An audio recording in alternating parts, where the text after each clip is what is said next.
hoy se dio la decisión de la Corte de Nueva York, mediante la cual se condena al ex general Cliver Alcalá Cordones a 21 años, casi 260 meses de cárcel. En Estados Unidos se hace por meses, como pasó con los narcosobrinos, por ayudar en la venta de armas a las FARC, Fuerzas Armadas Revolucionarias de Colombia. A él le quitaron, él tenía una investigación, para hacer una breve historia, desde el 2005 estaba siendo investigado, se la quitaron, después volvieron a abrirla, se le eliminó narcoterrorismo y al final quedó, cuando él se entregó en Colombia, al final quedó solo el delito de entregar armas, que él pensaba que era un delito menor. Pero esta parte que viene ahora, que quizá divague un poco y termine en otras cosas, demuestra la pobredumbre que hay en Venezuela y la incapacidad de salir de todos estos sin valores ciudadanos, sin moral y sin ser estricto y rudo y duro y preciso en la eliminación de este cáncer llamado chavismo, madurismo y oposición complaciente a lo largo de estos últimos años. En este juicio él con su cara muy lavada como oficial del ejército venezolano, del cual juró y todos hablan, y quienes hemos estado dentro sabemos cómo hablan de estas pistoladas y la usan, que cuando el llanto de la patria, el grito de la patria se oye, el llanto de la madre se calla, pura bladera de pistolada, puro bastardo es lo que tiene la Fuerza Armada de Venezuela, y lo van a ver al final de este cuento, porque voy a terminar con otra cosa, y no solo la Fuerza Armada, pero es para que vean este honorable mayor general de la Fuerza Armada que reconoce en un juicio en un país extranjero que le dio armas a otro país vecino de Venezuela, a terroristas y guerrilleros como eran Timochenko y Abraham Márquez, que incluso mataron a oficiales de esas mismas Fuerzas Armadas que representaba.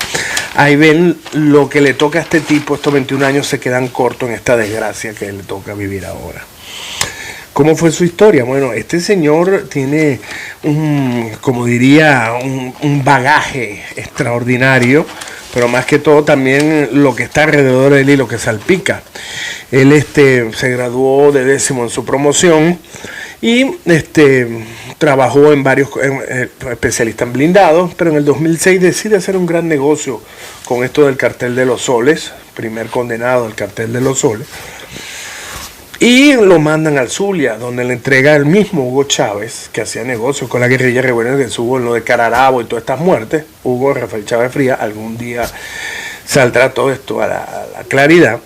Él lo nombra en el Zulia en la 11ª Brigada de Infantería, donde hace negocios con los guajiros y los guayú a través de la frontera, no solo de armas, de todo tipo, hasta de prostitución y trata de blancas, terminando casándose, eso es lo que la gente no sabe, voy a publicar todas las fotos al final del video, casándose con la hija de un jefe conocida como el gordito no sé qué, y ahí hizo bastante dinero, tenía, ya estos son cuentos para hacer de Netflix, y después termina, cuando en el 2006 el hermano llega a un alto cargo como es la Guardia de Honor, lo mandan al estado Aragua, donde entre Carabobo y Aragua hace negocios y se convierte en el jefe de la venta de carros, principalmente Toyotas, a sobreprecio, y agente del Poder Judicial, las gobernaciones, etcétera, etcétera. También los mandaba para la frontera, para sus amigos guajiros. Después, recuérdense que él fue nombrado y todo, él sale en varias de las computadoras de Raúl Reyes, aquellas que cuando bombardearon por orden de Santos en la Operación Fénix, salía su nombre, pero por supuesto Santos, ya sabemos quién era, violó la cadena de custodia y fue lo que se alegó en los tribunales fantoches de Colombia para que nada de esto valiese.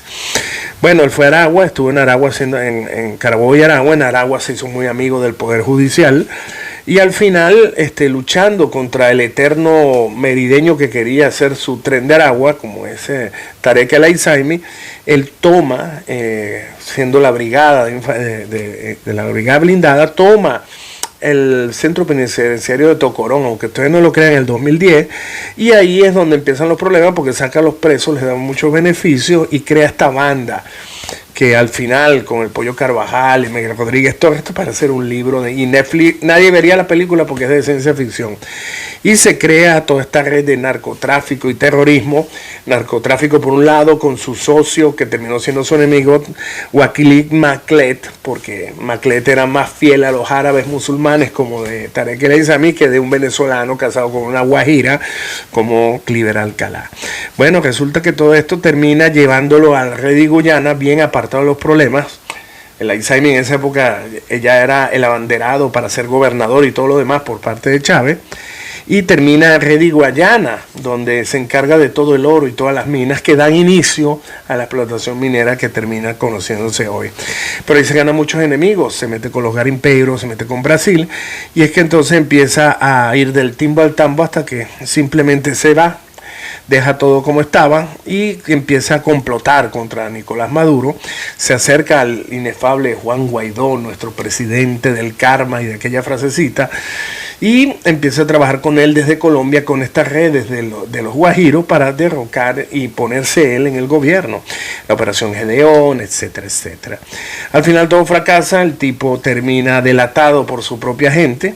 Ya van a ver por quién principalmente, y no le queda otra sino desde Barranquilla, cuando le allanan la casa donde está Alejandra con todas sus cosas, termina entregándose voluntariamente a la DEA creyendo que iba a ganar indulgencia con escapulario ajeno con Guaidó, y termina en Estados Unidos, donde ahora termina este juicio. El que termina entregando a Cliver y empujándolo a este destino tan negro es un tipo que se llama Carlos Alcalá Cordones. Alcalá Cordones, pero que tiene que ver con él. Es el hermanito. Ellos estuvieron juntos en la misma promoción. Este es más arrastrado y más peligroso. Carlos Alcalá Cordones, si ahorita están perdiendo el hilo, todo esto lo pueden buscar en Google. Fue el jefe de la Guardia de Honor en el 2006, cercanísimo a Chávez, porque Chávez le dio clase de historia, imagínense, de la porquería de la Academia Militar Venezolana, del Ejército, donde estaban todas estas ratas dando vueltas. Bueno, él le dio clase a estas dos porquerías, y después de todo este show terminaría siendo Carlos Alcalá Cordones. En el 2006 terminaría en la Guardia de Honor, por eso es que ayudó al hermanito en el cargo de mandarlo a La Guajira con la mujercita y el negocio con el exterior del cartel de los soles. Y después, por sus méritos, fue ascendido, por sus méritos de choro, fue ascendido a comandante del ejército, y después, o fue el primero, no me acuerdo ahorita, pero terminó otra vez embarrándola y enseñándole a los actuales oficiales porquerías, terrorismo, porque fue director de la Academia Militar de Venezuela, Carlos Alcalá Cordones, para terminar siendo comandante general del ejército. Esta es la basura que mucha gente dice que hay que negociar y perdonarles, porque si no, no van a salir del poder. Entenderán ustedes, y si ven la historia como se ve, su maestro fue Chávez. Después él fue maestro de los que están ahora, y ahora las porquerías que están saliendo son terroristas por el lado de él. ¿Y por qué dirás eso, Abelardo? ¿Eres un exagerado porque eres un envidioso? No, porque él saltó una alcaldía, no le sirvió y buscó un mérito mayor, como meterse con el terrorismo. Ya se habían dado los apoyos de Ahmadinejad, ¿se acuerdan del presidente de Irán? Sus visitas acá coincidió con una vieja loca, sí, que vamos a hablar de ella al final, que fue fiscal y cuyo mérito es haberles enseñado a Cilia, a Maduro, a Sapia Saibaba. Se hizo ¿cómo te digo? No sé qué palabra usar. Un arroz con mango, donde todos, como dice uno, una orgía de noche, nadie sabe con quién estaba. Y bueno, resulta que al final lo mandan, y sigue siendo allá, el embajador en Irán. Sí, Carlos Alcalá Cordones. Así busquen donde busquen, Wikipedia, Poderopedia, la gente del chavismo, la gente, no lo van a conseguir, ni siquiera la Gaceta donde lo nombran. Si se van a Teherán Times, que es un periódico de allá, van a ver la actividad que él tiene y cómo hace y deshace en Irán, donde está desde el 15 de marzo del 2019. Él organiza, junto a esta inefable embajadora en esa época, estaba en la misión de la India, una ex fiscal que se llama Capaya Rodríguez, la visita de nada más y de nada menos, eso mucha gente no lo sabe, del insigne líder iraní Soleimani. Soleimani estuvo en Venezuela. No sé si se acuerdan que una vez en este programa hasta le hablamos de la escuela imperialista de Bolivia contra yo no sé qué. ¿Se acuerdan? Ah, bueno, espero que se acuerden, porque en todo esto tiene las manos metidas este señor, que hoy su hermano es condenado a 21 años, mientras él sigue siendo embajador en el estado ahorita más peligroso y enemigo de la humanidad, como es la República de Irán. Comandante del ejército, director de la Academia Militar de Venezuela. Ya ven la clase de mierda que tenemos en el ejército hoy. Los alumnos que él tuvo hoy son los oficiales de esa vaina. Y trabaja a cuadro cerrado con Irán y llevó a Soleimani. Pero bueno, así son los infelices que gobiernan Venezuela, con los que ya muchos quieren negociar. Pero ahora viene lo mejor. El personaje que yo les estaba hablando, que es una mujer, también tengo la foto, voy a ponerlas al final. Esta señora que se define espiritualista y luchadora social, Capaya Rodríguez, fue en esa época viceministra para Asia, Medio Oriente y Oceanía del Ministerio Revolucionario de las Relaciones Exteriores para la Patria y el Mundo Solidario Sideral de Venezuela. Empezó ahí cuando Maduro estaba y Cilia estaban encargados de todo ese bochinche.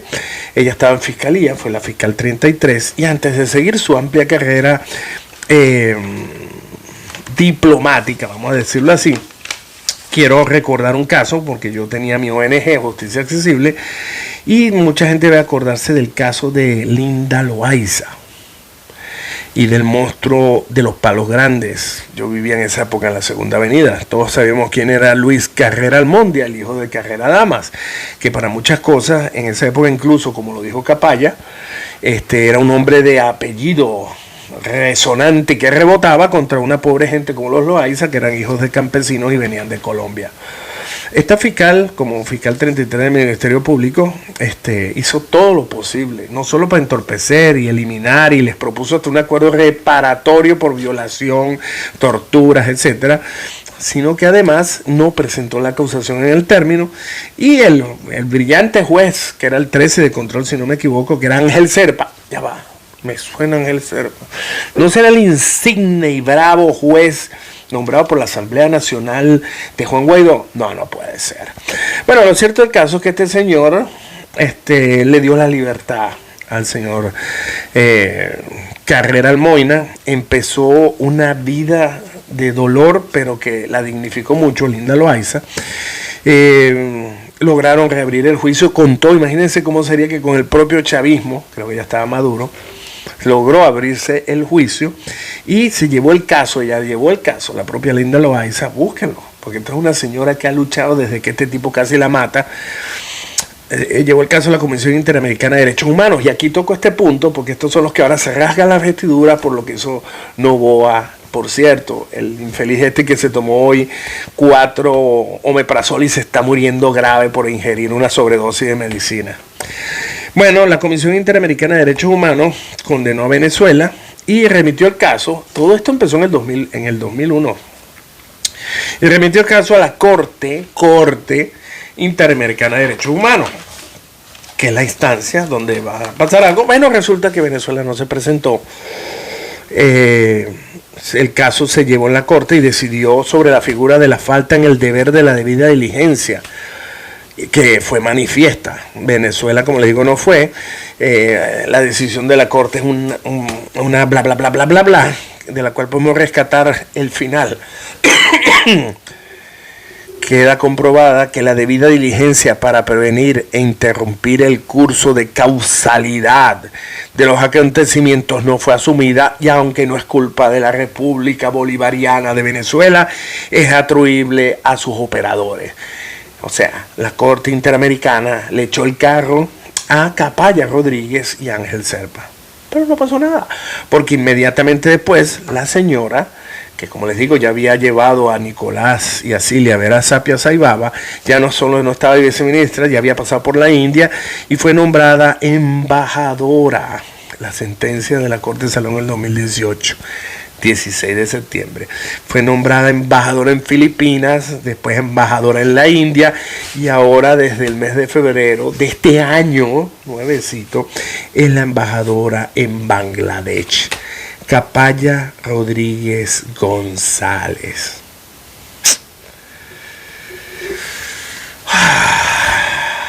Para terminar el día leo una columna fija, la de mi gran y admirado familiar Gustavo Coronel, donde habla de una reflexión después de calarse. Yo no puedo, Gustavo, no pude, pues lo conocí cara a cara y todavía me acuerdo y vomito, de Manuel Rosales. Y no voy a hablar mucho porque ya mucha gente le cayó encima a Simonovic, por cierto, uno de los perseguidos de Cliver Alcalá.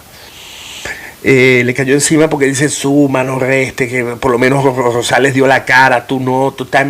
No voy a hablar mucho, pero les recomiendo que lean la columna que salió en el diario El Nacional de Gustavo Coronel, donde habla de la negociación y el dilema moral. Solo voy a concluir con una frase de este tipo. Manuel Rosales, el asqueroso momio. Rosales dijo: yo no voy a meter preso a Maduro, voy a negociar con él. Lapidaria la postura de Gustavo, donde analiza, porque el problema de Venezuela no es quítate tú para ponerme yo, sino de orden moral.